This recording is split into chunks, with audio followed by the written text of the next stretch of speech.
Hello दोस्तों, कैसे हैं आप लोग। आशा करता हूं आप अच्छे ही होंगे और पढ़ाई कर रहे होंगे। दोस्तों, आज हम अपना क्लास 10th की मैथ का जो है अभ्यास 1 यानी जो पहला चैप्टर है उसे हम लोग शुरू करेंगे। ठीक है दोस्तों, उस चैप्टर का जो नाम है वो है वास्तविक संख्याएं। आज हम वास्तविक संख्याओं के बारे में जानेंगे, उनकी परिभाषाएं, परिचय, किनसे मिलकर बनी होती हैं, इन सारी चीज़ों के विषय में आज डिस्कस करेंगे। इसके बाद जैसे जैसे हमारा अगला वीडियो आता जाएगा वैसे वैसे आपको प्रश्नावली के सारे क्वेश्चनों को सॉल्व मिलता जाएगा। ठीक है दोस्तों, तो आज हम केवल वास्तविक संख्याओं के बारे में जानेंगे और उनका परिचय जानेंगे। तो चलिए शुरू करते हैं अपना ये वीडियो। देखिए दोस्तों, वास्तविक संख्या क्या होती है। सबसे पहले वास्तविक संख्या, ये मैंने पूरा का पूरा उसका डायग्राम बना के आप लोगों को दिखाया है कि किनसे मिलकर बनी होती है वास्तविक संख्याएं। सारे डिटेल्स आप लोग देखिए, मैं परिभाषा भी सभी की बताऊंगा और क्या होती है। सबसे पहले वास्तविक संख्याएं। वास्तविक संख्याएं दो प्रकार की संख्याओं से मिलकर बनी होती हैं। पहली जो है वो परिमेय संख्या है और दूसरी है अपरिमेय संख्या। अब हम जानते हैं कि परिमेय संख्या क्या होती है। ऐसी संख्याएं जिसे p/q के रूप में लिखा जा सकता है तथा p और q पूर्णांक हो और q बराबर नहीं 0। ठीक है दोस्तों, यानी q जो हो वो कभी भी हमारा 0 के बराबर नहीं हो सकता। आप लोगों ने क्लास 8th में इसे पढ़ा होगा। ठीक है दोस्तों, p/q के रिफर p और q दोनों क्या होने चाहिए, पूर्णांक होने चाहिए, पहली कंडीशन।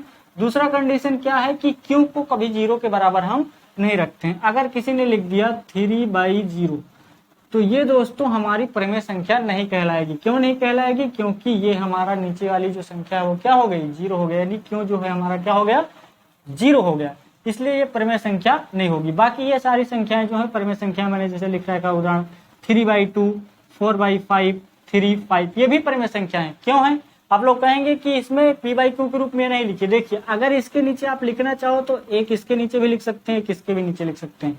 जिस भी संख्या के नीचे कुछ नहीं होता उसके नीचे हम 1 लिख सकते हैं, इसलिए p/q के रूप में ये हो जाएगा और ये भी हमारी परिमेय संख्या हो जाएंगी। ठीक है दोस्तों, तो ये परिमेय संख्या हमारी होती है। इसके बाद है दूसरा इसका पार्ट अपरिमेय संख्या। अपरिमेय संख्याओं की परिभाषा क्या है? जो संख्याएं परिमेय संख्या नहीं होती हैं वो क्या कहलाती हैं, अपरिमेय संख्या कहलाती हैं। कैसे? जिसे p/q के रूप में लिखा ना जा सके उसे क्या कहेंगे आप, अपरिमेय संख्या। तो इनका वर्गमूल निकालेंगे दशमलव के बाद अनंत स्थान तक निकलेगा, तो ये अपरिमेय संख्याएं कहलाती हैं। ठीक है दोस्तों, इसके बाद हम देखते हैं कि वास्तविक संख्या परिमेय संख्या और अपरिमेय संख्या से मिलकर बनी होती है। तो अगर आपसे कोई वास्तविक संख्या के बारे में पूछे तो आप क्या जवाब देंगे? ये ऐसी संख्या जो परिमेय संख्या और अपरिमेय संख्याओं से मिलकर बनी होती है उसे क्या कहा जाता है, वास्तविक संख्याएं कहा जाता है। ठीक है, उसके बाद परिमेय संख्या को हम दो भागों में तोड़ते हैं। परिमेय संख्या जो होती है किनसे मिलकर बनी होती है? पहला होता है पूर्णांक, दूसरा होता है भिन्न। ठीक है दोस्तों, पूर्णांक क्या होता है? पूर्णांक जो होता है उसमें पूर्ण संख्याएं और निगेटिव संख्याएं जो होती है यानी ऋणात्मक संख्याएं, उन दोनों से मिलकर बना होता है। इसमें 0 भी आ जाता है, प्राकृतिक संख्या भी आ जाती है और ऋणात्मक संख्या भी आ जाती है। ठीक है दोस्तों, पूर्णांक ये होता है। पूर्णांक क्या होता है?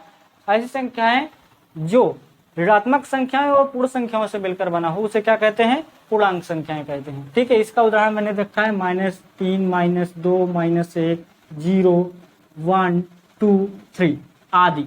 ठीक है, इसके बाद होता है भिन्न। भिन्न तो आप लोग जानते होंगे, जो अंश और हर के रूप में लिखी हो क्या कहलाती है, भिन्न। हमारी परिमेय संख्या भी एक प्रकार की भिन्न ही होती है, लेकिन सभी भिन्न जो होती हैं वो परिमेय संख्याएं नहीं होती हैं। जैसे अगर मैं लिख दूं √2/4 तो यह एक भिन्न है, परंतु ये एक परिमेय संख्या नहीं है। क्यों नहीं है? क्योंकि इसके जो अंश में लिखा हुआ है √2 एक अपरिमेय संख्या है, इसलिए आप कहेंगे कि ये परिमेय संख्या नहीं है। दूसरे शब्दों में इसे कहते हैं √2 है वो जो एक पूर्णांक नहीं है। √2 जो लिखा हुआ है वो पूर्णांक नहीं है और परिमेय संख्या की कंडीशन के उसमें p और q दोनों पूर्णांक होने चाहिए। q तो हमारा पूर्णांक है, देखिए 4 जो होगा इसके अंदर आ जाएगा। ठीक है, लेकिन √2 इस पूर्णांक संख्या के अंदर कहीं भी आपको देखने को नहीं मिलेगा। तो ये तो हो गया पूर्णांक, लेकिन ये जो √2 है वो क्या है, अपना पूर्णांक नहीं, इसलिए यह परिमेय संख्या नहीं होगा। इसलिए कहते हैं सभी भिन्न जो होती है वो जो है दोस्तों परिमेय संख्याएं नहीं हो सकती है, परंतु हर एक परिमेय संख्या भिन्न होती है। ठीक है दोस्तों, तो ये इसका उदाहरण हो गया। इसके बाद हम पूर्णांक को देखते हैं। पूर्णांक को हमने दो भागों में तोड़ा। पूर्णांक क्या होता है? पूर्ण संख्याएं और ऋणात्मक संख्याओं से मिलकर बना होता है। इसके बाद बात आती है पूर्ण संख्याएं क्या होती हैं। पूर्ण संख्याएं क्या होती है? उदाहरण देखिए 0, 1, 2, 3, 4, 5 आदि।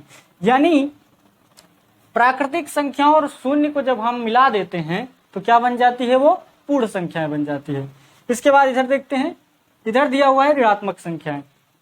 ऋणात्मक संख्याएं क्या होती हैं? ऐसी संख्याएं जो माइनस में हो, ठीक है, -1, -2, -3, -4, -5 etc अनंत तक ऐसे ही चली जाएंगी माइनस में। इसके बाद हम पूर्ण संख्याओं को दो भागों में तोड़ते हैं। यानी पूर्ण संख्या हमारी दो चीजों से मिलकर बनी होती है, जैसे मैंने अभी पहले बता दिया था, शून्य और प्राकृतिक संख्याएं। प्राकृतिक संख्याएं क्या होती हैं? जो 1 से लेकर शुरू होती हैं और अनंत तक जाती हैं। इसकी परिभाषा अगर आप देंगे तो क्या होगा? ऐसी संख्याएं जिनके द्वारा किसी व्यक्ति या वस्तु की गिनती या गणना करते हैं वो क्या कहलाती है हमारी? वो कहलाती हैं प्राकृतिक संख्याएं। तो दोस्तों इन सारी संख्याओं से मिलकर हमारी क्या बनती हैं? वास्तविक संख्याएं। अगर कनेक्ट करके देखें तो शून्य और प्राकृतिक संख्या को मिलाया तो हमारी पूर्ण संख्याएं बन गई, ठीक है। ऋणात्मक संख्याएं और पूर्ण संख्याओं को हमने मिला दिया तो पूर्णांक बन गया, ठीक है दोस्तों। पूर्णांक और भिन्न को मिलाया तो परिमेय संख्या बनी। परिमेय संख्या और अपरिमेय संख्या को मिला दिया तो वास्तविक संख्याएं हमको मिल गई, ठीक है दोस्तों। तो इस दुनिया में अगर आपसे कोई भी संख्या आपको दे दे, ठीक है दोस्तों, कोई भी संख्या आपसे बोले कि बताइए वास्तविक संख्या है या नहीं, तो हर एक संख्या क्या होगी? वास्तविक संख्या होगी।